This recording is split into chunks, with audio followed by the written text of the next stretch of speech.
네, 안녕하세요. 전북대학교 인디콜 International Development Corporation and Delight 개발 협력으로 만들어가는 누군가의 기쁨이라는 주제로 저희가 인디코드를 작년부터 진행을 해왔습니다. 국제 개발 협력 분야별 저희가 최고의 전문가들을 모시고 이 세미나를 한다는 게 취지고, 오늘 현장에 지금 한 100분 와 계시고, 줌에 또 한 1000분 와 계시고, 네. 또 저희가 이 취지는 이 훌륭한 강의가 한 번에 끝나는 게 너무 아쉬워서 이걸 또 앞에 강연, 그다음에 이후에 이루어지는 오디오 톡, 이것을 이제 이쁘게 편집을 해서 유튜브에 올리고 있습니다. 유튜브에서 지속적으로 언제 어디서나 이 좋은 강의들을 즐기실 수 있도록 한다는 게 인디코드의 취지입니다. 자, 2024년 올해 첫 인디코드인데요. 작년에 12회를 했고 올해 첫 강의 13차가 되겠습니다. 13차의 주제는 인도적 위기에서 지원을 어떻게 할까요? 라는 주제를 가지고 KCOC의 인도적 지원부 이경주 부장님을 모시고 저희가 오늘 강연과 오디오 톡을 진행하도록 하겠습니다. 큰 박수로 맞아주십시오. 안녕하세요. 저는 KCOC 이경주라고 하고요. 오늘 전북대학교에 와서 여러분들과 인도적 지원 관련된 이야기를 할 수 있게 돼서 매우 감사히 생각하고 있습니다. 그래서 오늘 인도적 위기에서 지원을 어떻게 할까요? 라는 주제를 가지고 인도적 지원에 대해서 이야기를 해보려고 하는데요. 이제 제가 앞서서 오기 전에 인디코드 이제 작년분을 좀 몇 가지 재생 목록을 보고 왔는데 개발 협력에 관련된 이야기들을 많이 하셨더라고요. 좋은 강사분들이 오셔서. 이제 우리가 국제 개발 협력을 얘기할 때 개발이 많은 부분 차지하고 있지만 현재는 이제 인도적 위기나 인도적 지원에 대한 이야기들도 많이 되고 있는데 인디코드에서는 제가 인도적 지원으로 첫 번째로 이제 인도적 지원을 이야기하게 되지 않을까 생각이 듭니다. 오늘 제가 인도적 지원 관련해서 이야기할 때 크게 세 가지에 대한 얘기를 하려고 해요. 첫 번째는 인도적 지원과 개발은 무엇이 다른가에 대한 이야기를 해보고, 그다음에 인도주의와 인도적 지원은 무엇이 다른가? 그다음에 세 번째는 인도적 위기에서 지원은 어떻게 해야 하는 것인가? 오늘의 주제의 마지막 질문에 담았는데요. 한번 시작해 보도록 하겠습니다. 강의 시작하기 전에 제 소개 좀 드리자면, 저는 국제개발협력 민간협의회라는 곳에서 일을 하고 있고요. 그리고 저희 기관 소개는 뒤에서 간단히 한번 드리도록 하겠습니다. 그리고 이제 제가 제 소개를 할 때 요즘에는 이제 MBTI를 많이 이야기하더라고요. 이제 어떻게 하면 자기 MBTI를 이제 MBTI 유형을 얘기하면 요즘 이제 친구들은 저 사람이 어떤 유형의 사람이구나 빨리 이제 이해해 주시는 것 같아서 이제 저의 MBTI를 말해보려고 하는데, 저의 MBTI는 ESFP입니다. 연예인 유형이라고 하기도 하고 엄청 사교적이고, 그다음에 사람들을 만나는 것에 되게 큰 에너지를 받는 편이고, 그렇습니다.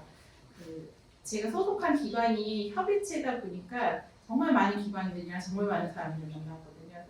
저의 MBTI로는 사실 많은 사람들과 많은 새로운 만남을 갖는 건 좀 많은 에너지를 얻는 방향으로 잘 맞는 것 같습니다. 이제 애니어그램이라는 것도 팀 빌딩 할 때 한번 해봤었는데, 전 8번 유형의 9번 날개를 쓰는 공형의 리더형이라고 하더라고요. 이제 건강할 때는 이제 팀을 잘 이끌고 잘 보호하고, 그렇지만 이제 또 건강하지 않을 때는 이제 반기를 드는 사람을 이제 찍어 누른다 이런 표현을 하실 정도로 강한 성격이다. 이런 얘기를 이제 애니어그램을 통해서 팀 코칭 해주시는 분들이 얘기해 주셔서 제가 이제 어떠한 이제 부서장이구나 일을 할 때 이런 것도 좀 알 수 있었고, 개인적으로는 또 이제 두 아들의 엄마이기도 하고, 이제 저희 아이 둘 다 올해는 중학교 초등학교 입학해가지고 3월 한 달이 매우 바쁜 워킹맘이기도 합니다. 그리고 인도적 지원 활동가이면서 국제개발협력 활동가라고 저를 소개하고 있고요.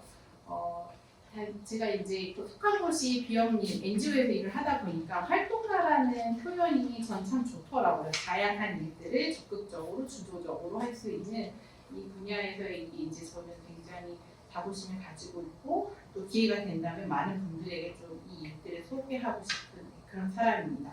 그럼 다음 슬라이드로 넘어가서 오늘의 질문을 세 가지 드리긴 했는데 다시 한번 이야기하자면 첫 번째 인도주의와 인도적 지원이 무엇이 다른가? 그다음 개발과 인도적 지원은 무슨 차이가 있는가? 그다음 세 번째 인도적 위기에서 지원을 어떻게 하는가를 한번 이야기해 보도록 하겠습니다. 저 앞서서 저희 기관에 대한 소개를 드렸는데요. 다음 슬라이드로 넘겨주시면 좋을 것 같아요. KCOC 소개를 드리자면 국제개발협력 공간에서 활동하는 다양한 행위자들이 있어요. 코이카, 저 외교부, 그 다음에 NGO, 그 다음에 국제기구 다양한 행위자들이 있는데 제가 속한 기관은 이 중에서도 NGO들의 협의체 140여 개의 회원단체들로 구성되어 있는 협의체인 국제개발협력 민간협의회에서 일을 하고 있고요. 아마 여러분들이 국제개발협력 관련해서 NGO의 이름을 들어보셨다면 거진 저희 회원단체일 확률이 높아요. 월드비전, 세이브 칠드런, 기아대체, 유니버스 부터 시작해서 지구촌 나눔소 너무나 많은 다양한 단체들이 있는데 저희는 이 단체들과 함께 우리의 국제개발협력 활동과 인도적 지원 활동이 더 나은 방향으로 갈 수 있는 역량 강화, 정부의 정책 활동, 그다음에 다양한 기관들의 네트워킹 이런 것들을 하고 있습니다. 네, 그러면 이제 드디어 앞에 많은 이야기들을 하고 본격적으로 이제 첫 번째 질문에 대한 대답을 하려고 하는데요. 다음 장표를 넘겨주시면 첫 번째 질문이 뭐였냐면 인도주의와 인도적 지원은 무엇이 다른가에 대한 질문이었습니다. 다음 장표. 네네. 인도주의와 인도적 지원은 사실 혼용돼서 쓰기 굉장히 좋은 말이기도 하고 또 우리들에게는 좀 일상적으로 잘 쓰이는 말은 아니에요. 아마 여러분들이 인도적 지원, 인도주의를 얘기할 때 많이 들었던 표현은 우리나라 가지고 있는 이제 특수한 상황인데 북한을 생각을 할 때 인도주의 차원에서 쌀을 보냈다, 인도주의 차원에서 무엇을 했다, 이런 것들에 대한 표현을 많이 들어보셨을 것 같은데. 거기에서 쓰는 인도주의, 인도적 지원도 사실 지금부터 설명하려는 것과 크게 다르진 않는데 우리한테는 북한이 이제 인도적 지원이나 인도주의를 만날 수 있는 이제 첫 번째 이슈일 것 같고 시각을 좀 글로벌, 국제사회로 옮겨가면 좀 다를 텐데 인도주의에 대한 의미는 이제 제가 두 가지를 가져왔어요. 인용을. 사람들이 가장 도움을 필요로 할 때 그들이 가진 모든 것을 이를 위해 처했을 때 그들을 돕는 소명. 그다음에 국가의 주권을 넘어서 멀리 있는 모르는 사람의 고통을 완화시키는 것. 이런 마음이 드는 것. 누군가 나는 아니지만 타인 나와 관계없는 나와 멀리 있는 어떤 타자의 고통과 그다음에 아픔과 그들의 위기에 관심을 갖고 싶은 것, 그들을 돕고 싶은 것을 이제 인도주의라고 표현하더라고요. 이런 마음이 드는 것, 그다음 이런 생각이 드는 것, 이런 것들이 이제 하나의 가치라고 볼 수 있는데 그것들을 우리는 인도주의라고 말을 합니다. 그러면 인도적 지원은 무엇인지 다음 장표에서 한번 말씀드려 보도록 할게요. 네, 인도적 지원은 재난이 발생했을 시 재민들의 생명을 구하고 재난이 발생하기 전에 대비를 통해서 피해를 최소화하고 재난이 발생한 후에는 주민들이 최대한 일상에 복귀할 수 있도록 하는 총체적 활동을 인도적 지원이라고 한대요. 저희 KCOC에서 발간한 책 중에 세계시민 첫걸음 필독서에서 이제 제가 인용해서 가져온 거고 또 하나는 굿 휴머니티안 도너십이라고 해서 선진 인도적 지원 공여국의 협의체 우리나라도 여기에 가입되어 있어요.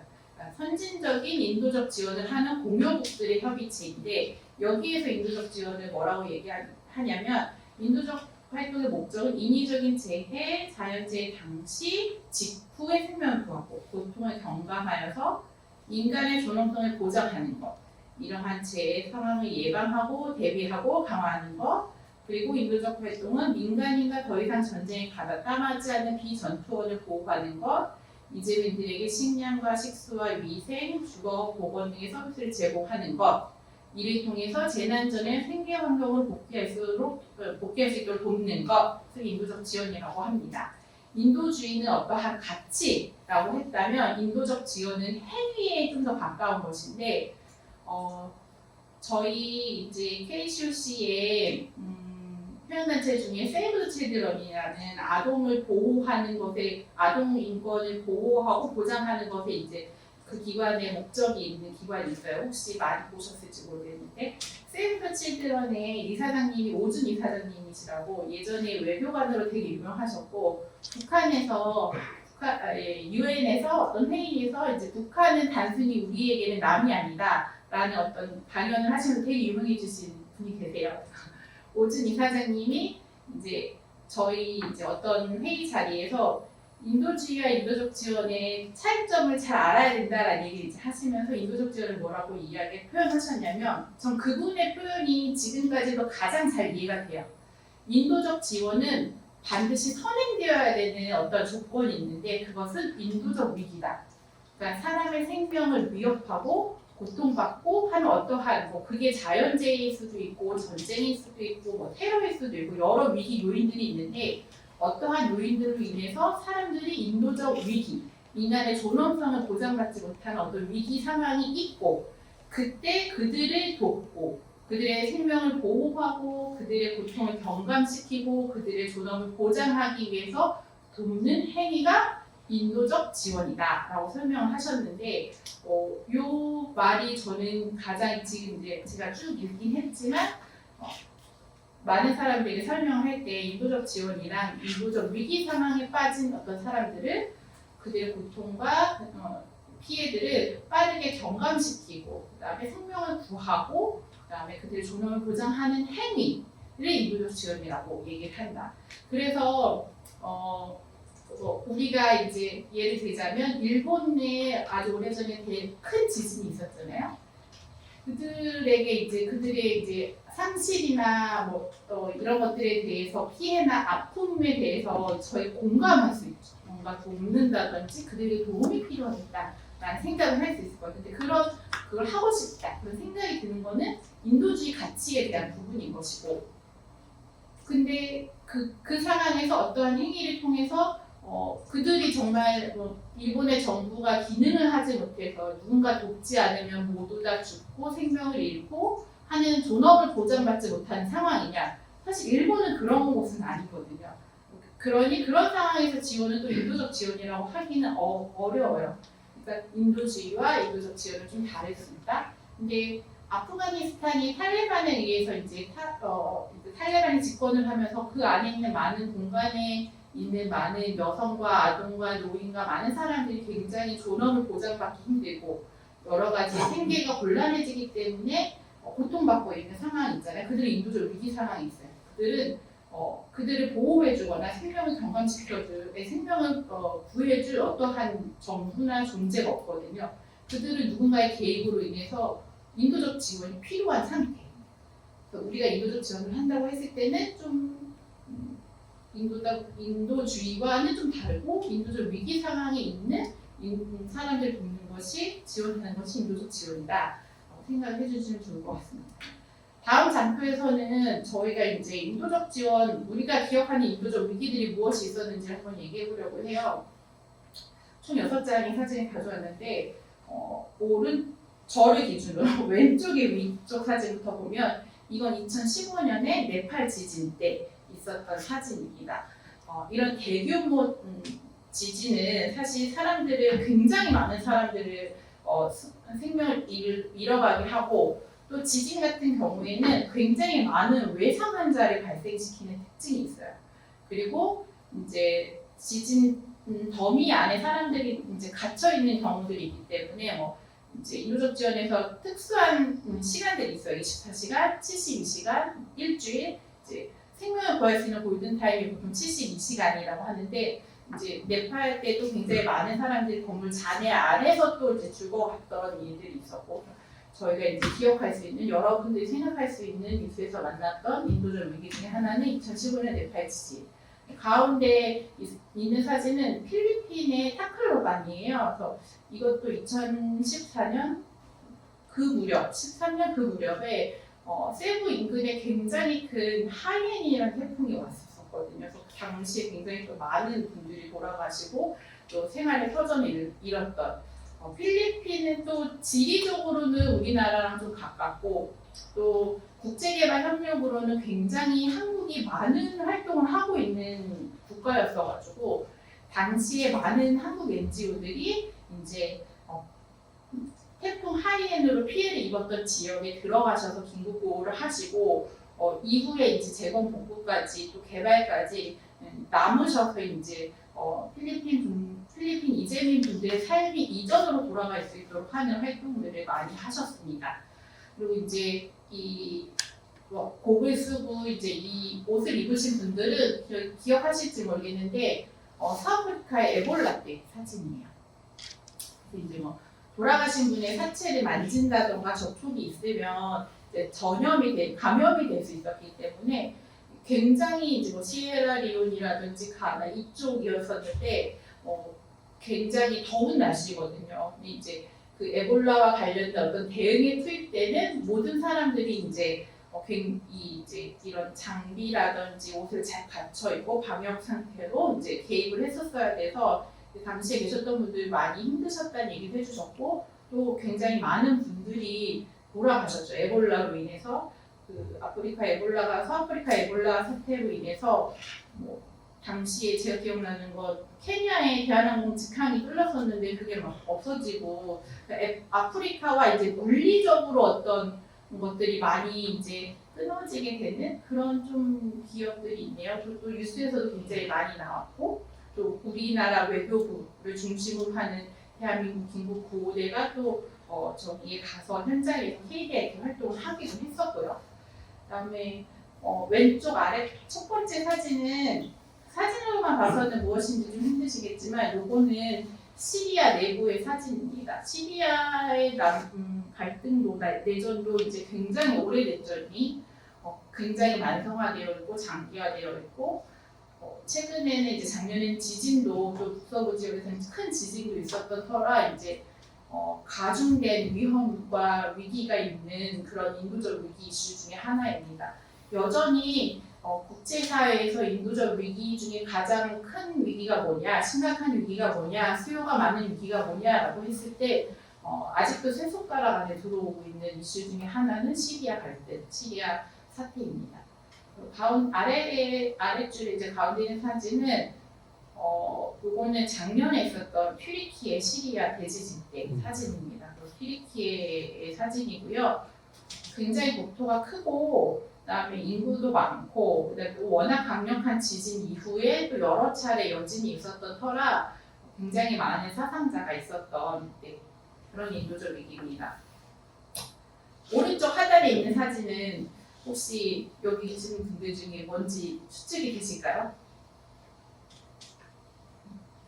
이거는 우크라이나 전쟁과 관련된 사진으로 검색해서 가져온 것입니다.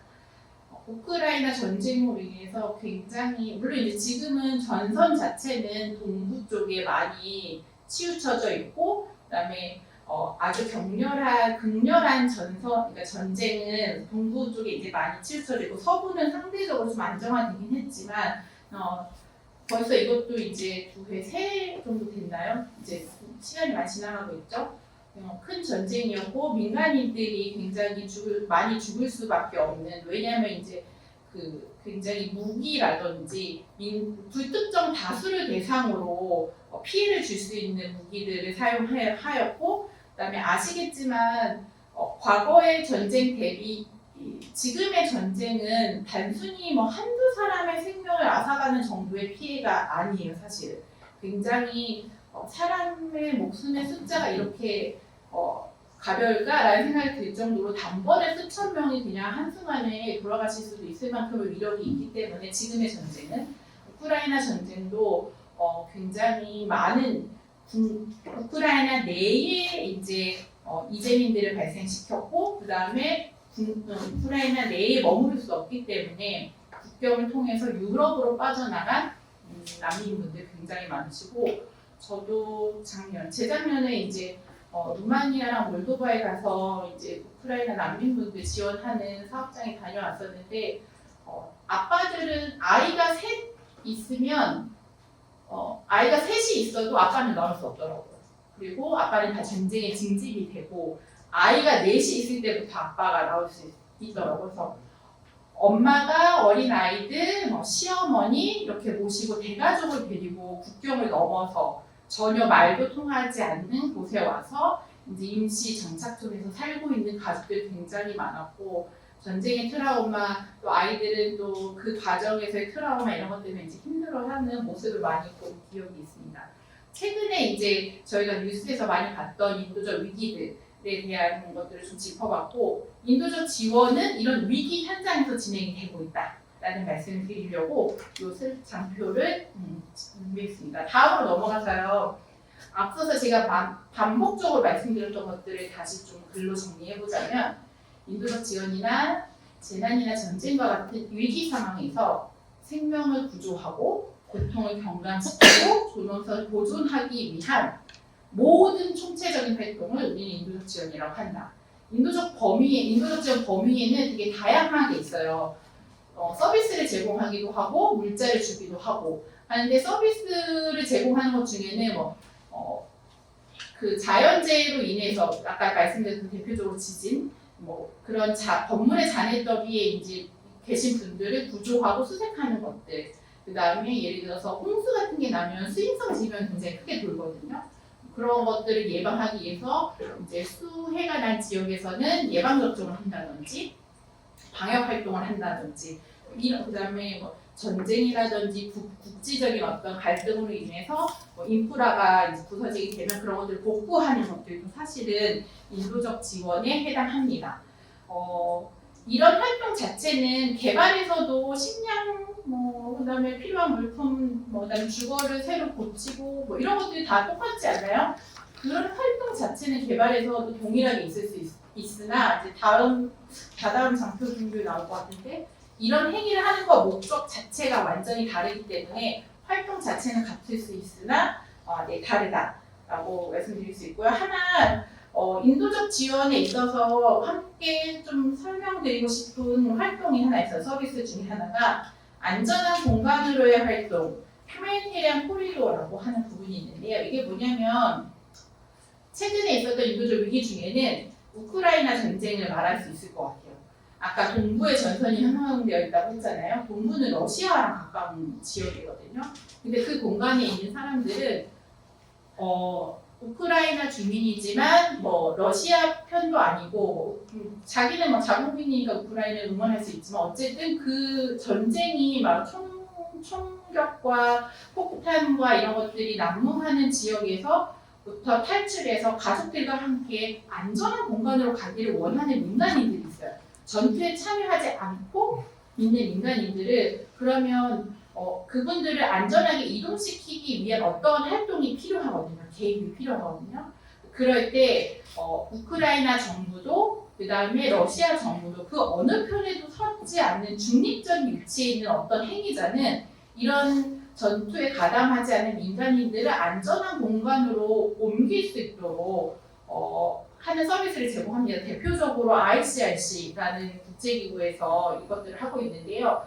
ICRC는 이런 갈등과 분쟁 상황에서 중립성을 확보하고 예를 들어서 갈등의 당사자인 지금 우크라이나 사태를 얘기하고 있으니 우크라이나와 그다음에 러시아 양쪽의 중립적인 입장으로 그다음에 설득을 해서 몇 월 며칠 9시부터 12시까지는 절대로 총격을 하지 않는다라고 사전에 약속을 하고 일시적으로 전쟁을 멈추고 ICRC는 그 이재민들을 대피할 수 있는 버스라든지 어떤 운송수단을 제공을 해서 그분들을 안전한 공간으로 이동하도록 하는데 이런 것들이 저희는 휴메니테리안 코리도를 인도적 지원 안전한 공간을 확보하는 활동을 했다라고 얘기하고 있습니다. 이런 활동은 뒤에 거의 마지막에 가서 말씀드리긴 할 건데 인도적 지원을 하는 행위자가 가져야 되는 매우 중요한 가치 중에 하나가 중립성이거든요. 어떠한 편에도 서지 않는 것. 왜 그것이 중요한지도 뒤에 가서 한 번 더 말씀드리도록 하겠습니다. 인도적 지원 분야에서 일을 하고 있는 행위자들이 굉장히 많은데요. 행위자 자체로만 봤을 때는 국제개발협력이랑 그렇게 크게 다르진 않을 수 있을 것 같아요. 공여 뭔가 펀딩을 하는 자원을 제공하는 공여 기관들이 있을 것 같고, 그다음에 이것을 받는 이것을 받는 또 수혜 국가가 있을 테고, 그다음에 언제나 그렇듯 개발협력이든 인도적 지원의 현장이든 로컬 레벨에, 그다음에 커뮤니티 레벨에 이제 우리 현장에서 살고 계시면서 그 현장을 가장 잘 아시고 그들에게 무엇이 필요한지 가장 잘 표현해 주실 수 있는 그런 커뮤니티들이 있고, 그다음에 인도적 지원에서는 또 유엔도 굉장히 중요한 행위자입니다. 개발협력보다 어쩌면 제가 생각하기에 국제기구들의 역할이 또 더 많이 중요하고 강조되어 있는 분야인 것 같기도 해요.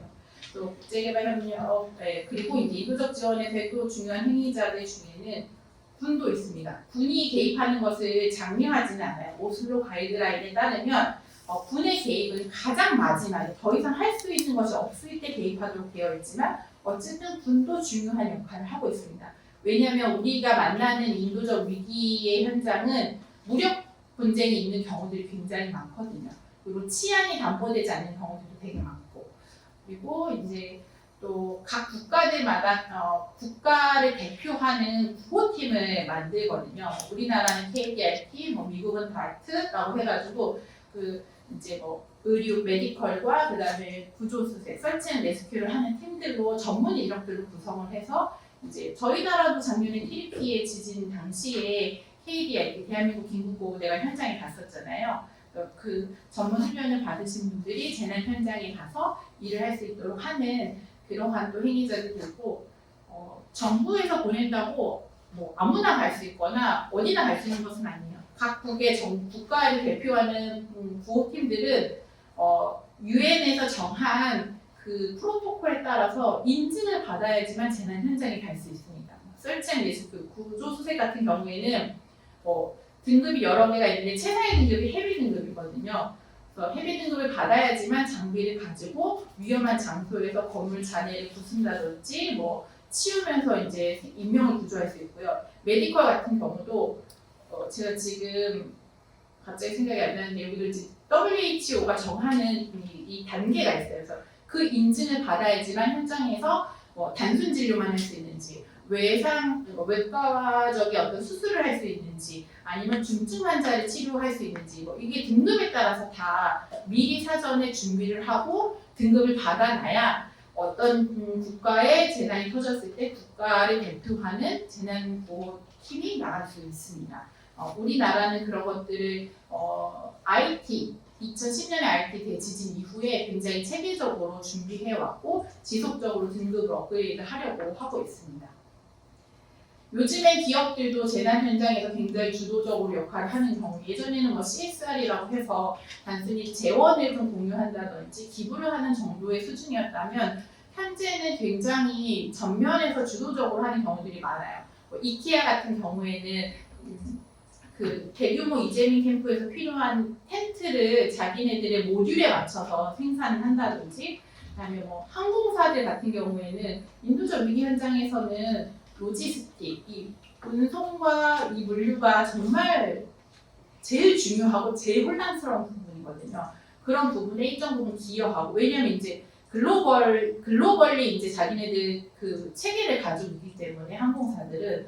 그래서 이번에 저희 튀르키예 지진 났을 때도 터키시 에어라인이라든지 이런 국영 항공사들은 굉장히 각국의 구조 물자와 인력들을 자국으로 이제 운송하는 데 굉장히 큰 역할을 했고, 공항 내에 이제 이미 배정된 자기네 화물 그 공간들을 좀 체계적으로 사용하고 하는데 기여하는 바가 있습니다. 실제로 두바이에는 아프리카와 중동 지역을 염두하고 이제 미리 구호 문자를 구축하는 굉장히 큰 허브가 있어요. 유엔에서 운영하는 허브인데 여기에는 두바이 국영 항공사라든지 이런 것들이 같이 참여해서 실제로 운영에 기여하고 있습니다. 그리고 또 ICRC나 IFRC는 유엔이랑은 좀 다른 속성의 국제기구예요. 인터내셔널 오가니제이션이라고 얘기를 하는데 UN 에이전시와 이런 IO들이 어떻게 다른지는 아마 다른 기회에 좀 설명을 들으셔야 되고 여기서 다 말씀드릴 수는 없지만, 그래서 ISRC 같은 경우에는 무력 분쟁에서 보통 활동하고 IFRC 같은 경우에는 자연재해 상황에서 보통 일을 많이 합니다. 그리고 저런 표식이라고 해야 될까요?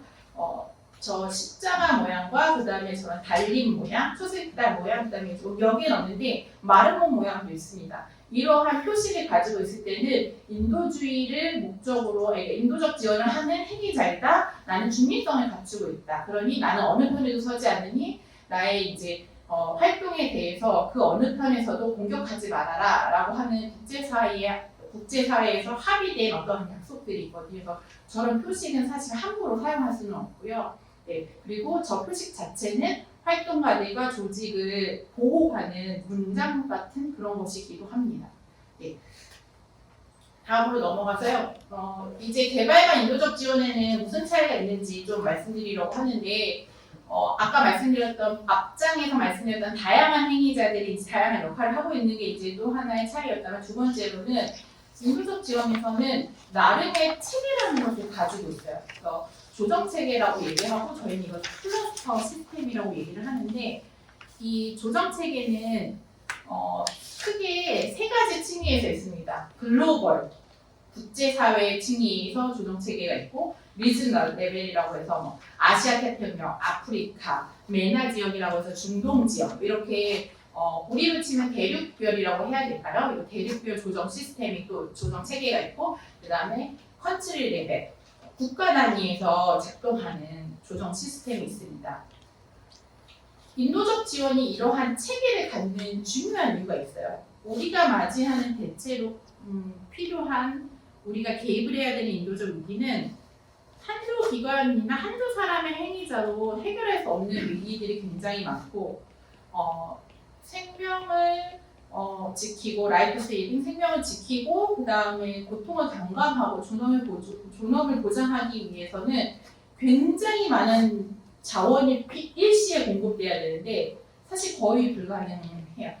그래서 매우 한정된 자원으로 굉장히 많은 사람들을 최소한의 존엄을 보존하고 그 다음에 생명을 지키고 그들의 고통을 경감시킬 수 있도록 하다 보니까 그 한정된 자원을 잘 분류해서 쓰는 게 되게 중요해요. 예를 들자면 과거에 이런 일이 있었어요. 필리핀 태풍 하이엔이 워낙 이제 아시아에 이제 워낙 필리핀은 관광객도 많고 접근성도 좋고 많은 우리나라뿐만 아니라 다양한 국가의 NGO들과 기구들이 많이 있는 곳인데 그런 곳에서 만약에 이런 조정 체계가 없었더라면 특정 지역이 이제 뭐 피해자가 한 마을에만 있는 게 아니고 여러 섬에 있는데 그 섬에 누군가 이미 A 섬에는 어느 나라 대응팀이 갔습니다. 어느 NGO가 이미 식량을 공급하고 있어요. B 지역은 상대적으로 피해자는 많은데 외부의 지원이 없습니다. C 지역은 너무 많이 와서 사실 일부는 다른 곳으로 이동을 해야 돼요. 이런 걸 누군가는 조정을 해줘야 돼요. 코디네이션을 해줘야 되거든요. 그래야 이 한정된 자원이 많은 사람들의 존엄을 지키는 데 사용될 수 있는데 그것을 하기 위해서 국제사회는 많은 시행착오를 겪었고 그래서 탄생하게 된 게 이제 이 조정 체계입니다. 아마 인도적 지원에 관련된 공부나 실무를 하시게 되면 이 표를 반드시 보시게 될 텐데 이게 뭐냐면 사람의 생명을 지키는데 생명을 구하고 그다음 피해를 고통을 경감시키고 존엄을 지키는데 필요한 영역들을 정했어요. 워터 세니테이션 앤 하이지니라고 워시라고 부르는 물과 위생과 관련된 파트가 있고 섹터가 있고 쉘터 주거지와 관련된 섹터가 있고 그다음에 뉴트리션 영양과 관련된 거 그다음에 아까도 말씀드린 인도적 지원 상황에서 물류는 굉장히 중요하거든요. 로지스틱도 하나의 섹터입니다. 헬스 보건과 관련된 영역 그다음에 에듀케이션 교육과 관련된 부분 이런 다양한 섹터들이 있는데 이 섹터들을 누가 리드하며 조정할 건지를 유엔에서는 미리 정해놨어요. 그래서 워시는 유니세프가 하도록 되어 있고 쉘터는 IFRC와 UNHCR이 리드하도록 되어 있고 리드 에이전시라고 부릅니다. 그리고 에듀케이션 같은 경우는 유니세프와 세이브 더 칠드런이 리드를 하게 됩니다. 푸드 시큐리티, 식량 안보 관련해서는 WFP와 FAO가 하게 되는데 이런 리드를 한다는 건 예를 들어서 어디가 좋을까요? 네팔에 지진이 났는데 뭐 식량을 배분해야 되고 식량의 수요가 굉장히 많다. 그렇다면 WFP와 FAO는 현장에서 수요 조사를 하고 관련된 이해관계자들에게 지금 네팔의 이 지역에서는 이만큼의 피해가 있고 뭐 A마을에는 몇 가구, B마을에는 몇 가구, C마을에 몇 가구가 있으니 어느 NGO들이 어느 유엔 기구들이 A, B, C, D를 나눠서 하는 게 좋겠습니다. 그리고 식량을 배분할 때는 뭐 이 지역에서는 흉수 지역이니 뭐 어떤 식품들은 빼시고 어떤 제품들은 반드시 포함시켜 주시고 어떤 이런 가이드라인과 그 다음에 지원에 대한 어떤 조정들을 하고 있고요. 그리고 이런 것들이 재난이 나게 되면 현장에서 클러스터 미팅이라고 해가지고 섹터별로 다 셋업이 돼요. 재난이 터지고 나면 보통 일주일 이내에 리드 에이전시들은 해당 재난 지역, 인도적 위기 현장에 그 클러스터 미팅을 이끌 수 있는 사람들을 파견하고 조사하고 해당 지역의 인도적 지원에 필수적으로 알아야 되는 것들을 관련 섹터 관계자들한테 공지하고 알리도록 합니다. 그래서 저희가 인도적 지원을 하려고 하는 NGO나 기관들에게는 이 조정 시스템을 반드시 아셔야 된다. 그리고 재난 현장에 가셨을 때는 반드시 클러스터를 방문해야 된다. 라는 말씀을 드립니다. 왜 그러냐면 이런 일이 있었어요. 필리핀 때였었는데 부끄럽게도 한국 NGO였어요. 필리핀은 태풍이 왔었고 수인성 질병이라든지 이런 것들이 굉장히 이제 그때 후속으로 많이 문제가 되고 있었던 지역이었는데 그때 어느 한국 NGO가 그 필리핀 주민분들에게 분유를 배포를 한 거예요. 배분을 한 거예요. 근데 이거 굉장히 기술적인 내용이지만 재난 현장에서 분유를 배분하는 건 굉장히 조심해야 될 행위 중에 하나예요. 우리로서는 아니 아이들이 재난 현장에서 지금 먹을 게 없어서 당장 분유를 먹어야 되는데 씹지도 못하고 어른을 바로 먹을 수 없는데 줘야 되는 거 아닌가라고 생각할 수 있겠지만 분유는 굉장히 통제된 상황에서 제공이 돼야 되는데 왜냐하면 일단 안전한 식수가 담보되어야 되고 분유는 타는 순간 부패가 시작됩니다. 필리핀과 같이 더운 지역에서는 사실 분유를 타놓고 바로 섭취하지 않게 되면은 부패가 시작되는데 안전한 물이 없게 되면 또 분유를 깨끗한 물에 이제 탈 수 없게 되죠. 이런 것들이 담보되지 않은 상황에서 만약에 분유가 배포됐다. 이미 필리핀에 계신 그 필리핀 태풍 하이엔 피해 지역에 계신 분들은 태풍으로 인해서 엄청난 위기와 고통을 받고 계신 분들이에요. 이미도 위기 상황에 계신 분들인데 누군가 선의를 가지고 필요하다고 해서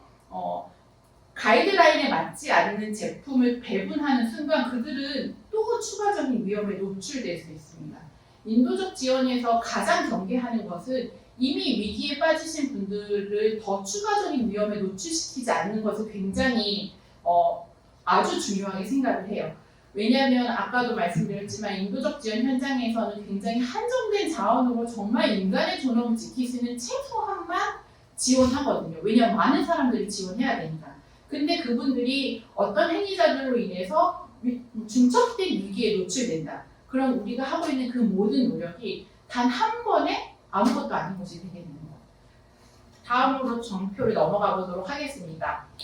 인도적 지원이랑 개발에서 가장 큰 차이점들을 제가 좀 가져왔어요. 목적도 좀 다른데 인도적 지원은 생명을 유지하는 것, 고통을 경감하는 것이 목적이고 개발은 지금보다 좀 더 나은 삶으로 가기 위한 모든 시도와 여정들 경제개발, 복지 증대, 빈곤 감소, 거버넌스들이 강화되는 것 이런 모든 것들은 지금의 삶보다 지금의 가난을 벗어나고 지금의 이제 부패를 탈피하고 지금의 이제 담보되지 않은 발전이 없는 민주주의를 좀 더 나은 상태로 이끌어가는 것들이 개발이라면 인도적 지원은 위기 상황에서 생명을 지키는 것, 그 다음에 내가 지금 당하고 있는 고통을 빠르게 경감시키는 것이 이제 목적입니다.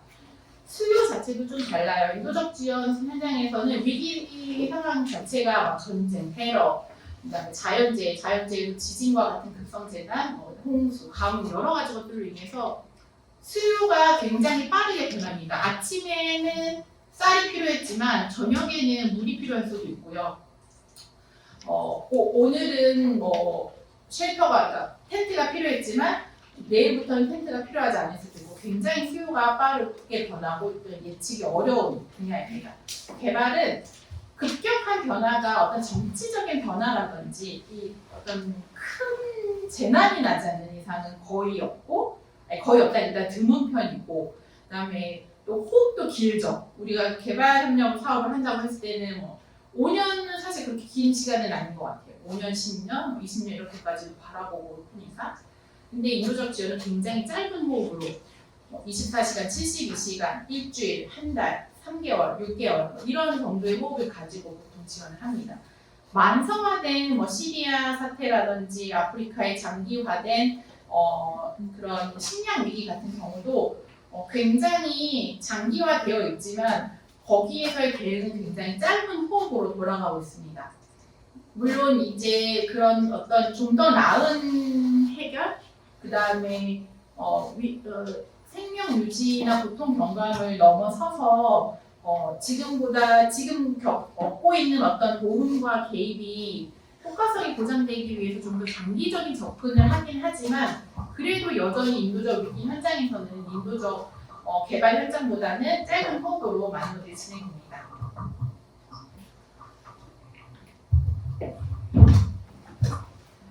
그리고 이제 운영에 있어서도 아까 말씀드렸다시피 인도적 지원은 국가, 그다음에 지역, 그다음에 국가 단위 조정 체계에 따라서 인도적 지원은 그 운영도 좀 다릅니다. 글로벌 단위, 그다음에 뭐 리저널 레벨, 그다음에 컨트리 레벨에서 조정 체계에 따르고요. 개발 같은 경우에는 뭐 캄보디아라고 칩시다. 캄보디아가 가지고 있는 최근 작년에 발표한 오각 전략인가 그런 국가 종합 개발 계획 전략에 맞춰서 다른 공여국들 대한민국이 혹은 미국이 혹은 호주가 캄보디아의 그런 스스로의 노력을 스스로 노력하며 발전하고자 하는 것에 좀 더 우리들이 함께해서 힘을 낼 수 있는 방향으로 일을 하는 게 개발이라면 인도적 지원은 해당국 정부가 인도적 지원에 대한 어떠한 전략이 있기가 거의 힘들어요. 예측하기 힘든 위기 상황에서 대응하는 경우가 많고 그 다음에 우리가 맞이하고 있는 인도적 위기 중에는 갈등이나 전쟁이 굉장히 많은데 그런 경우에는 전략이나 이런 것들을 갖기 힘들죠. 그리고 예를 들자면 방글라데시의 로힝야 난민, 방글라데시에 있는 로힝야 난민은 원래 방글라데시가 고향이 아닌 사람들이에요. 미얀마에 있던 사람들인데 미얀마에서 더 이상 살 수 없어서 방글라데시로 왔는데 이런 경우에는 방글라데시 정부는 로힝야 난민을 수용하고 싶어하지 않아하거든요. 굉장히 배타적이에요. 그리고 이동의 자유나 이런 것들을 주지 않고 캠프 안에 이제 한정된 공간 안에 난민들을 이제 살도록 해놨는데 이런 태도와 이러한 어떤 입장들이 있다 보니 해당국 정부가 이 로힝야 난민을 돕기 위한 어떤 지원 계획을 갖는다는 게 사실 어려워요. 그렇기 때문에 이런 분들을 도울 때에는 해당 국가의 어떤 전략이나 개발처럼 그런 것들을 일관성을 유지하기는 어렵고 국제사회, 그러니까 글로벌 혹은 리지널 레벨에서 합의된 조정책에 따라서 일을 하게 됩니다. 개발과 인도적 지원에 무슨 차이가 있는지 또 이제 하나 다른 그림으로 하나 보여드리려고 하는데요. 예전에는 인도적 위기가 발생을 하면 예를 들어서 자꾸 필리핀이랑 네팔만 얘기해가지고 미안한데 네팔에 지진이 났으면 지진이 나고 나서 뭐 한 3개월에서 6개월은 긴급보호 단계다. 그다음 6개월을 넘어가면은 이제 조기복구 단계다. 조기복구 단계를 건너서 이제 재건으로 넘어가고 그다음 재건 이후에는 개발의 단계로 넘어간다. 굉장히 선형적으로 이거 다음에는 이거, 2단계 다음에는 2단계 이렇게 인도적 지원의 대응 단계가 있다라고 생각을 하고 그렇게 표현을 해왔었어요. 그리고 인도적 지원을 하는 모든 행위자들은 그 단계에 맞춰서 내가 지금 긴급보호에 들어가는 거야? 아니면 조기복구에 들어가는 거야? 아니면 재건 단계에 들어가는 거야? 따라서 다 다른 전략과 다른 속성의 재원들과 다른 행위자들과 파트너십을 하는데 우리가 맞이하고 있는 현재 인도적 지원은 더 이상 그렇게 선형적이라고 말하지 않아요. 그리고 예를 들어서 어떤 지진이 나서 굉장히 그 지역이 인도적 위기를 맞았어. 그렇지만 뭐 6개월, 한 1년, 2년 굉장히 많은 사람들의 열심과 노력으로 어느 정도 안정화돼서 근데 거기에 전쟁이 터져서 다시 나빠졌어 상황이. 호전되고 안정되고, 그러니까 호전되고 그다음에 혹은 악화되고, 호전되고 악화되고 하는 게 재난이 됐든 난민의 유입이 됐든 테러가 됐든 경제 어떤 위기가 됐든 여러 가지 문제들로 인해서 우리가 맞이하고 있는 인도적 위기 상황은 더 이상 선형적이라고 얘기하지 않습니다. 그래서 인도적 지원을 하는 행위자들에게 더 많은 유연성이 필요한 건 이런 것들이에요. 개발협력에서 3년 전에 계획을 하고 2년 전에 계획을 해서 쓰는 제안서로는 인도적 지원에서는 절대로 그런 계획대로 사업을 할 수가 없어요. 인도적 지원에서는 즉각적으로 발생하는 것에 대해서 대응할 수 있어야 되고, 우리가 예측하지 못하는 난민의 유입이나 또 다른 추가적인 재난 아니면 경제 위기 이런 것들에 의해서 우리의 사업과 우리의 활동이 변경될 수 있잖아요. 그렇다면 그것에 유연하게 대응할 수 있어야 되기 때문에 늘 인도적 지원에서는 컨텍스트 모니터링이라고 해서 우리가 지금 맞이하고 있는 이 공간에 이 위기가 어떤 흐름으로 가고 있는지 끊임없이 모니터링 하도록 되어 있고, 그것에 그때그때 변경해서 쓸 수 있는 유연한 재원과 그 다음에 유연한 사업 운영 방식 이런 것들을 요구합니다. 그래서 사실은 유엔에서는 이제 많은 공여국들의 재원을 받잖아요. 정부의 재원이라는 것이 그렇게 유연하기가 쉽지 않거든요.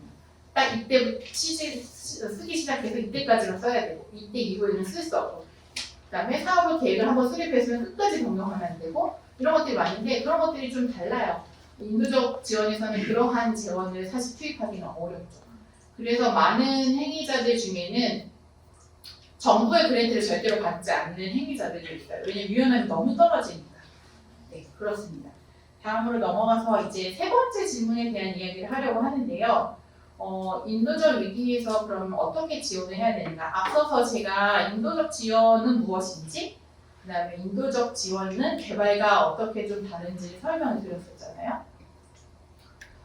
그런 것들 중에 이제 세 번째로 인도적 지원은 그럼 어떻게 해야 되는가를 얘기할 때 가장 중요한 게 이 책무성에 대한 문제예요. 책무성이라 함은 다음 장표 부탁드릴게요. 다음 장표에서 설명드리는 게 좀 더 쉬울 것 같아요.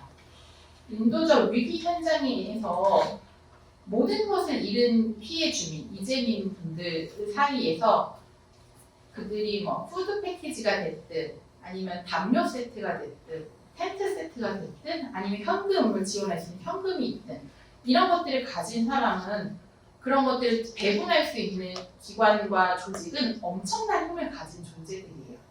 그렇기 때문에 이러한 행위를 하기 위해서 가고자 하는 인도적 지원 행위자들과 사람들이, 인도적 지원 활동가들이 피해 주민들에 대해서 나는 그러한 태도로 하지 않았는데 정도의 그냥 나이브한 생각으로 지원을 해서는 절대로 안 되고, 그 이상의 자기 검열과 그 다음에 우리의 활동이 이분들에게 어떠한 영향을 미치는지 굉장히 높은 수준의 경각심을 가지고 감수성을 가지고 일을 해야 돼요. 실제로 이런 불균형으로 인해서 구호단체가 막강한 힘을 갖게 되고 피해 주민들이 그 안에 종속되는 형태의 다이나믹이라고 해야 될까요? 이런 것들은 실제로 많이 있습니다. IT 대지진 때 영국을 기반으로 하고 있는 옥스팜이 그 자기네들 사업장에 있는 지역 주민 여성들의 대상을 성착취를 조건으로 하여 구호 활동을 했던 게 굉장히 큰 이슈가 되었고, 이러한 뼈아픈 사건들은 구호 활동을 하는, 인도적 지원 활동을 하는 행위자들과 기관들에게 더 나은 대응을 위한 고민들과 장치들과 이런 것들을 마련하게 합니다. 세이프 가딩에 관련된 제도적인 보완들도 많이 생겼고요. 그 다음에 행위자들에게 여성과 아동, 그 다음에 노인, 그 다음에 장애인들을 어떻게 대해야 되는지 교육을 해야 되고요. 그 다음에 우리가 어떤 재난 지역에서 이 지역에 무엇이 필요한지를 조사할 때 이 조사 안에 범주 안에 들어오지 못하는 그룹들이 있는지, 네팔 같은 경우에는 힌두가 굉장히 강한 지역인데 거기에서는 LGBT라고 해가지고 그 성소수자 분들이 굉장히 마을 안에서도 배제되어 있고 드러낼 수 없게 은둔된 생활을 하시는 그룹들이 있다고 했었어요. 근데 그분들에 대한 수요? 그들이 지금 생명을 유지하고 고통을 경감하기 위해서 그분들이 무엇이 필요한지를 확인하고 지원을 해야 되는데 그분들이 나오지 않는 거예요. 이 공개된 공간으로. 왜냐면 나가는 순간 낙인 효과가 생기고 그 다음에 내가 어떤 그룹인지 이 커뮤니티 안에서 소문이 나기 때문에 그런 그룹들을 위해서 그럼 우리가 무엇을 할 것인가. 이런 많은 장치들과 고민들이 이미 있습니다. 우크라이나 사태 같은 경우에는 우크라이나 그 지역에 집시라고 하는 특이한 생활 방식을 가진 그룹이 또 있거든요. 집시분들은 정착하지 않아요. 아이들에게 글을 가르치지 않고. 근데 이런 분들도 어쨌든 전쟁으로 인해서 우크라이나를 나와서 이제 다른 국가에 있는데 우크라이나에서 탈출하신 피난에 나오신 집시분들이 몰도바에서 사시는데 임시 학교, 그러니까 대학교의 기숙사 같은 데를 방학 동안 열어준 거예요. 근데 이분들은 늘 정착하지 않고 돌아다니는 생활, 그다음에 마약을 하고 아동들 술을 늘 마시고 어떤 규칙과 규율에 얽매이지 않은 삶을 하다 보니 우크라이나에서 그냥 보통의 삶을 사시는 시민분들과 그다음에 이런 집시분들이 한 대학의 기숙사에 임시 숙소로 있으니 싸우기 시작하는 거예요. 흉기가 등장을 하고 그 안에서 엄청난 또 추가적인 위험에 노출이 되는 부분들이 이런 굉장히 많은 우리가 알지 못하는 또 알려고 노력해야 되는 다양한 수요들과 그다음에 취약성들 뭐 이런 것들이 있는데 이런 것들을 우리 힘을 가진 재원을 가진 행위자들은 더 알기 위해 노력을 해야 되고 우리의 개입이 그들이 추가적인 위험에 노출되지 않도록 하는 것 그것 자체를 저희는 책무라고 얘기하고 책무성이라고 얘기합니다. 인도적 위기 상황에서 인도적 지원에서 책무는 너무 중요해요. 아까 말씀드렸다시피 필리핀의 분유 같은 거 선의를 가지고 했지만 사실은 굉장히 통제되어야 되는 상황이었고 부끄러운 얘기지만 그 헬스 클러스터에서 난리가 났어요. 그래서 대한민국 외교부에 전화가 왔어요. 한국 NGO 중에 도대체 누가 분유를 뿌렸냐. 저 KCC도 전화를 받았어요. 굉장히 지금은 이제 그 기관도 많은 반성을 통해서 반성이라기보다는 이제 교훈을 통해서 더 나은 대응을 위해 노력하고 있지만 그 당시에는 굉장히 큰 이슈가 되었던 행위입니다. 그래서 인도적 지원에서는 인도적 지원이 무엇인지 이해하고 체계를 알아야 되고 어떠한 책무가 필요한지를 이해하고 그 공간에 들어가는 게 너무 중요해요. 그래서 다음 장표로 넘어가게 되면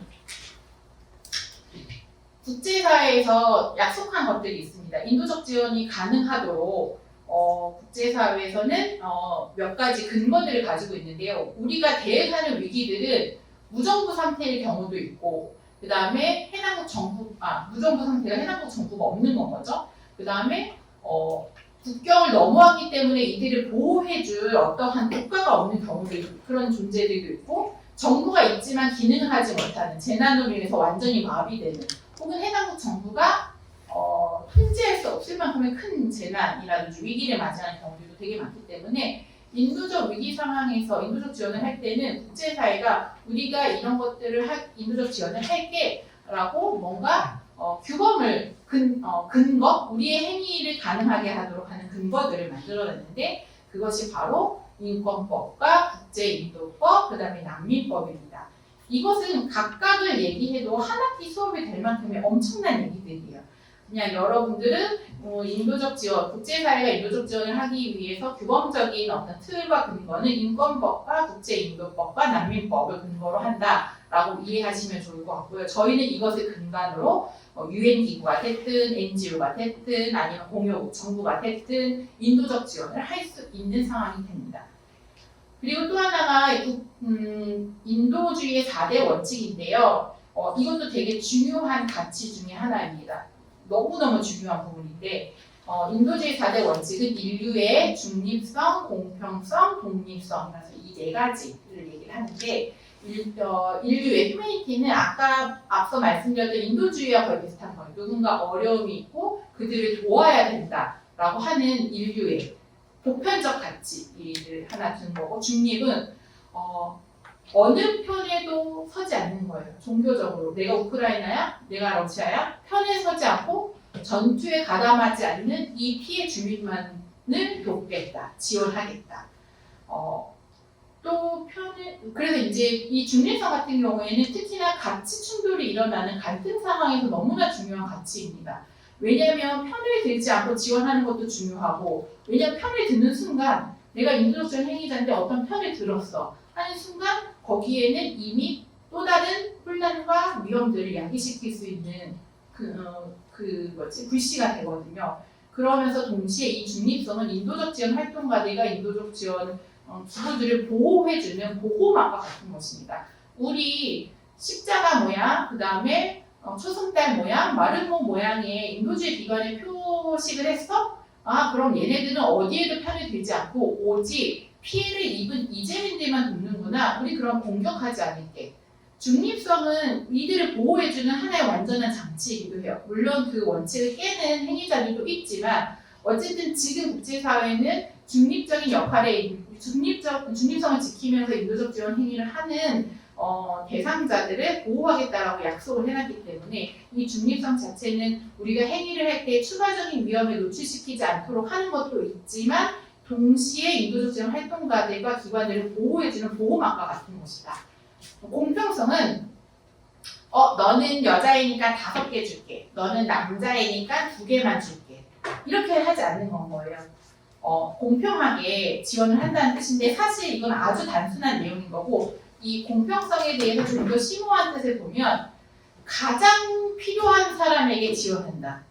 예를 들자면 재난 지역에서 가장 취약한 존재를 돕는다. 아까 재원이 굉장히 한정되어 있다고 했었잖아요. 그 중에 누구의 존엄을 지켜줄 것인가 를 고민해야 되는 상황들이 사실은 되게 많아요. 그럼 가장 취약한 그룹, 한정된 재원으로 그러면 누구의 식량을 먼저 지원할 것인가? 아동을 먼저 할 것인가? 성인, 장년들을 대상으로 할 것인가? 이런 부분에 있어서 취약성을 고려해서 가장 필요한 사람들에게 지원한다는 게 공평성에 대한 내용입니다. 독립성은 이거 우리 대한민국이 주는 돈이니까 우리 대한민국 정부가 원하는 대로 좀 했으면 좋겠어. 이건 미국이 주는 돈이니까 지금 미국 정부가 원하는 대로 좀 했으면 좋겠어. 이런 외부의 어떤 외압이라든지 의견에 상관없이 독립적으로 인도적 지원 본연의 목적을 하겠다. 인도적 지원을 하는 모든 기관들과 행위자들은 인류의 중립성, 공평성, 독립성을 지키도록 서약하고 그 다음에 이것을 준수하기 위해서 노력합니다. 하지만 굉장히 아이디어한 이상적인 거예요. 그래서 현장에서는 사실 저 4개 중에 한 가지를 지키기도 어려운 경우들도 많고 굉장히 인도적 지원 현장은 딜레마가 심한 곳이기도 합니다. 실제로 이 인도주의 4대 원칙 중에 중립을 포기하고 만든 단체들도 있어요. 예를 들자면 어느 편에 서야지만 그 공간에 들어갈 수 있는 거예요. 필리핀의 민다나오에 굉장히 갈등이 있는데 민다나오에 있는 반군, 필리핀 정부에 반대하는 반정부와 협업하지 않으면 그 공간에서 지금 위기를 겪고 있는 이재민들에게 접근 자체가 불가능한 경우도 있거든요. 그런 경우에 반군이랑 협상을 해요. 나 너네 편이야 라고. 근데 그럼 인도주의 4대 원칙에 어긋나는 거잖아요. 그런데 이것들이 더 중요하다라고 생각을 해서 우린 중립적이지 않아. 인도적 지원이 필요한 그 공간이라면 우리 누구와도 함께 협상할 수 있어 라고 하고 그것이 제일 중요해. 접근성이 제일 중요해 라고 해서 만들어진 단체가 국경 없는 의사회 대표적입니다. 정부의 그랜트를 받지 않고요. 그 다음에 다국적 기업들 중에 착취라든지 부정부패라든지 이런 긍정적이지 못한 재원을 가지고 사업 이익을 내는 기업들의 돈을 받지 않습니다. 굉장히 강력해요. 국경 없는 사회. 이런 국경 없는 사회 같은 경우가 우리는 그 공간에 누군가 의료 서비스를 당장 받아야 되는 사람들이 있다면 어떤 식으로든 가겠다. 그것이 우리에게 가장 중요한 소명이다. 라고 생각을 하고 활동하는 그런 단체들도 있어요. 그리고 이제 그런 단체가 이만큼 성장해서 이렇게 활동을 할 때는 실제로 현장에서는 중립성을 지키기가 굉장히 힘들다는 거죠. 이런 가치들의 딜레마들이 굉장히 많이 있습니다. 이제 제가 준비한 강의의 마지막 장표인데요. 인도적 위기 상황에서 지원을 어떻게 해야 되는 것인가 얘기할 때 제가 그 한정된 자원, 그 다음에 많은 사람들의 존엄을 보장해야 되고, 그 다음에 그들의 고통을 경감시켜야 되고, 남 생명을 구조해야 된다는 얘기를 많이 했는데, 이게 생각보다 그렇게 간단한 문제가 아니에요. 예를 들어서 우리가 지금 100원밖에 없어요. 근데 1000명을 도와야 돼. 그러면 그 100원을 가지고 물을 산다 칩시다. 그러면 한 사람들에게 물을 얼마만큼 줘야 그들의 존엄, 그러니까 단순히 생명을 유지하는 수준이 아니라 물을 한 모금씩만 줘도 어쩌면 사람들은 며칠 이상 생존할 수도 있을 것 같아요. 근데 그건 그들의 존엄을 지켜주는 방식의 생명을 유지는 아니거든요. 그래서 우리는 생명을 유지하고 고통을 경감하면서 인간의 존엄을 보장해야 된다는 이 두 가지를 굉장히 같이 고려를 해야 되는데, 인간이 존엄을 보장할 수 있는 그 기준이라는 게 무엇인가를 인도적 지원을 하는 사람들이 고민을 하기 시작했습니다. 1994년 르완다 사태 때 굉장히 많은 국제사회 행위자들이 현장에서 많은 난민들을 도왔는데, 중복 수혜, 그 다음에 예를 들어서 아까 중립성이 지켜지지 않는 거, 그 다음에 테러에 가담한 자들을 지원했던 거, 아주 많은 문제들이 사실 르완다 사태 때 있었었어요. 이미 이제 시간이 많이 지나가서 다 덮여졌지만, 그래서 당시에 다양한 공여기관들이 이 뼈아픈 실수와 자기네들의 잘못에 대해서 평가를 하고, 셀프 평가를 하게 됩니다. 자체 평가를 하고, 더 나은 대응을 위해서 우리 안에 인도적 지원을 하는 사람들 안에 미니멈 스탠다드, 최소 기준을 갖는 것이 되게 중요하겠다. 다음번에 우리가 이러한 위기가 또 있으면 안 되겠지만 그때는 이러한 식의 실수를 2번 하면 안 되겠다라는 자성의 목소리가 있었고, 그래서 나오게 된 게 인도적 지원 상황에서의 최소 기준 스피어 프로젝트입니다. 미니멈 스탠다드라고 하는데요. 이게 이제 딱 들어서는 잘 이해가 안 돼요. 그래서 이제 예를 들어드리자면, 케냐에 가면 카쿠마라고 굉장히 큰 난민 캠프가 있습니다. 이 캠프는 트루카나라고 하는 굉장히 사막 건조 지역에 만들어졌어요. 난민을 몇백 명을 수용하는데 케냐에서 녹지가 있고 강이 흐르고 굉장히 흙이 좋은 곳에 땅을 내어줄까요? 쉽지 않죠, 그런 결정은. 또 국경을 넘어야 되기 때문에 굉장히 외곽 지역이고, 그 투르카나에는 카쿠마라는 난민 캠프가 있는데 이 지역은 식수가 굉장히 많이 부족한 지역이에요. 케냐 자체도 그렇지만 이 지역은 더더군다나 그렇죠. 그러면 거기 있는 많은 난민들에게 과연 하루에 얼마만큼의 식수를 줘야 이들이 생명을 유지하고 고통을 경감받으면서 근데 최소한의 존엄을 지켜줄 것인가. 스피어에서는 그 기준을 1인 15리터로 정하고 있습니다. 우리 1리터짜리 생수 한 병을 15개 가지고 사는 게 인간의 존엄을 지키는 최소한의 물의 양이라고 얘기하는 거예요. 이걸 정해놓는 이유는 사실 우리가 대응하고 있는 많은 인도적 지원 현장에서는 1인 15리터 준수가 사실 되게 어려워요. 하지만 그 목표치가 있다면 그것을 도달하기 위해서 많은 행위자들이 끊임없이 조율하고 조정하고 이런 것들을 하겠죠? 그래서 이제 이 미니멈 스탠더드 스피어 프로젝트에서는 한 사람이 인간의 존엄을 지키기 위해서 텐트에 얼마만큼의 공간을 확보해야 돼? 5인 가족은 얼마만큼 사이즈에 있어야 존엄이 지켜지면서 지금의 고통을 경감시킬 수 있어? 이런 것들을 워시, 식수위생, 그 다음에 푸드 스큐리티, 식량 안보, 쉘터, 주거, 그 다음에 헬스, 그 다음에 한 가지가 지금 제가 생각이 안 나네요. 어쨌든 이런 섹터별로 최소한의 기준들을 모두 다 합의해서 도출해 두었습니다. 우리나라는 재난이 나면 1인 1인 15리터 안 지켜도 돼요. 우리는 어디서든 생수를 구할 수 있고 안전한 식수차가 막 하루에 몇십 번씩 올 수도 있는 그런 국가인데 지금의 위기를 맞이하고 있고 개도국 한참 많은 것들을 발전시켜야 되는 나라들에서는 이 최소 기준을 국가의 어떠한 기준으로 명문화시키는 경우들도 있어요. 우리 자국민의 존엄을 지키기 위해서 우리 이만큼은 해야 된다. 우리 국가의 발전은 이만큼 도달해야 돼. 라고 하는 국가가 있을 만큼 이 기준은 굉장히 오랜 시간이라 하면 몇백 년 이렇게는 아니지만 어쨌든 인도적 지원의 역사에서는 숙고되고 수정되고 그때그때 현실을 반영을 해서 지금까지 오게 된 이유이고, 인도적 지원을 하는 사람들 중에 스피어를 모르는 사람은 사실 있기 힘들어요. 스피어를 모른다고 하면 인도적 지원을 하는 사람이 아니라고 말할 수 있을 정도로 이거는 어느 나라, 어떤 활동가, 어느 기구에 속한 사람들을 만나도 이야기할 수 있는 기준입니다. 이 스피어에는 2가지의 아주 기본적인 신념이 갖춰져 있어요. 2가지인데 하나는 모든 사람은 보호를 받을 권리가 있다. 내가 고통으로부터 경감받을 권리가 있고 나는 지금의 나의 생명을 라이프 세이빙 돼야 되는 권리를 나는 가지고 있어. 그리고 기본적인 하나의 신념으로 두고 있고요. 또 하나는 그러한 위기에 있는 사람들의 고통을 경감하기 위해서 인도적 지원 행위자들은 가능한 모든 조치를 취해야 된다. 라고 하는 두 가지 신념을 바탕으로 인도적 지원의 최소 기준 스피어가 만들어졌습니다. 한국어 번역본은 KCC 홈페이지에 오시면 PDF로 다운로드 받으실 수 있고요. 스피어라고 검색을 하시면 이제 스위스 제네바에 본부를 두고 있는데요. 다양한 언어들로 번역된 책들을 보실 수 있습니다. 인도적 지원에 관심 있으신 분들은 한 번쯤 보시면 좋을 것 같아요. 어떠한 기준들, 어떠한 영역들을 두고 있는지. 그리고 스피어에는 이 중요한 내용들을 순서대로 두었어요. 워시, 식량, 쉘터, 의료 이렇게 했는데 이 순서가 그냥 있는 게 아니에요.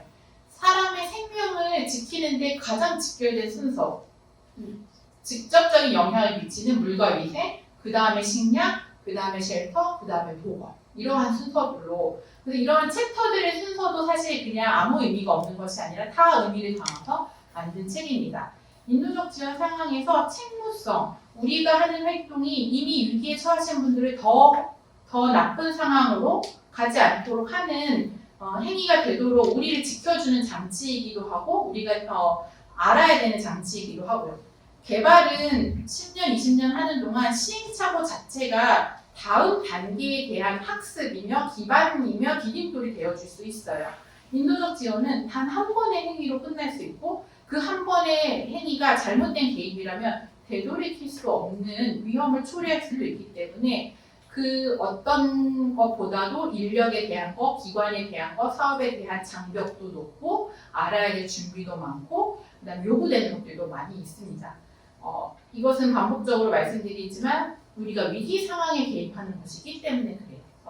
인도적 지원, 그다음에 인도적 위기가 무엇인지 또 이것에 관심이 있으신 분들은 이 분야에 지속적으로 관심을 갖고 시간을 들여서 준비하시고 또 여러 형태의 모습으로 또 만날 수 있으면 좋을 것 같습니다. 이상으로 오늘 제가 준비한 강의는 마치도록 하겠습니다. 감사합니다.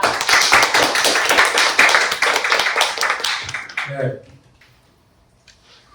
당장 그 70분에 걸친 어마어마한 얘기를 직접 또 공부도 하시고 현장에서 몸으로 또 경험하신 그런 값진 소중한 그 지식을 저희에게 나눠주신 것 같습니다. 저희가 인도적 지원하면 가장 자주 보는 게 이제 재난 발생 시에 우리 KDR 팀, 한국의 구호팀이 파견되는 그런 뉴스 자료들을 많이 보게 되는데 그 활동 뒤에는 오늘 그 이용주 부장님께서 말씀하셨던 다양한 방법들, 원칙, 가치, 우리가 실패를 통해서 체득한 여러 가지 그런 교훈들을 바탕으로 해서 우리가 끊임없이 이 체계들을 만들어가고 지켜야 될 가치들을 그렇게 확인하고 그 가치들이 다시 또 우리의 사업에 반영될 수 있도록 다양한 끊임없는 노력들이 되고 있다는 말씀을 해주신 것 같습니다. 자, 그럼 이 끝으로 오늘 강의를 마치도록 하겠습니다. 감사합니다.